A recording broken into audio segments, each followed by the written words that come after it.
Telangana times న్యూస్కి స్వాగతం. CM Revanth Reddy సమక్షంలో అరకెపూడి గాంధీ ఈ రోజు ఉదయం కాంగ్రెస్ పార్టీలో చేరారు. ఆయనకు పార్టీ కండువా గప్పి రేవంత్ రెడ్డి కాంగ్రెస్లోకి ఆహ్వానించారు. అరకెపూడి గాంధీతో పాటు షేర్లింగంపల్లి కార్పొరేటర్ రాగం Nagendra Yadav, Miyapur corporator Uppalapati Srikanth, Chandanagar corporator Manjula Raghunath Reddy, BRS నేత మువ్వా సత్యనారాయణ కాంగ్రెస్ పార్టీలో చేరారు. మరో 2 రోజుల్లో హైదర్నగర్ కార్పొరేటర్ నార్నే శ్రీనివాసరావు కూడా కాంగ్రెస్ పార్టీలో చేరబోతున్నట్లు తెలిసింది. అసెంబ్లీ ఎన్నికల్లో బీఆర్ఎస్ పార్టీ తరపున 39 మంది ఎమ్మెల్యేలు విజయం సాధించగా సికింద్రాబాద్ కంటోన్మెంట్ ఎమ్మెల్యే అకాల మరణంతో ఆ స్థానంకు ఉప ఎన్నికలు నిర్వహించవలసి వచ్చింది.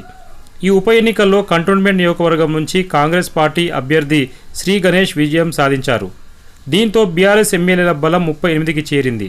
గత 6 నెలల నుంచి బీఆర్ఎస్ ఎమ్మెల్యేలు ఎమ్మెల్సీలు వరుసగా ఆ పార్టీని వీడి కాంగ్రెస్ పార్టీలో చేరుతున్నారు. ఇప్పటికే 9 మంది బీఆర్ఎస్ ఎమ్మెల్యేలు కాంగ్రెస్ తీర్థం పుచ్చుకున్నారు. శుక్రవారం రాజేంద్రనగర్ బీఆర్ఎస్ ఎమ్మెల్యే ప్రకాష్ గౌడ్ కాంగ్రెస్ కండువా కప్పుకోగా ఇవాళ షేర్లింగంపల్లి బీఆర్ఎస్ ఎమ్మెల్యే అరకెపూడి గాంధీ కాంగ్రెస్ కండువా కప్పుకున్నారు. మరికొందరు బీఆర్ఎస్ ఎమ్మెల్యేలు కాంగ్రెస్ పార్టీని విడనున్నట్లు సమాచారం.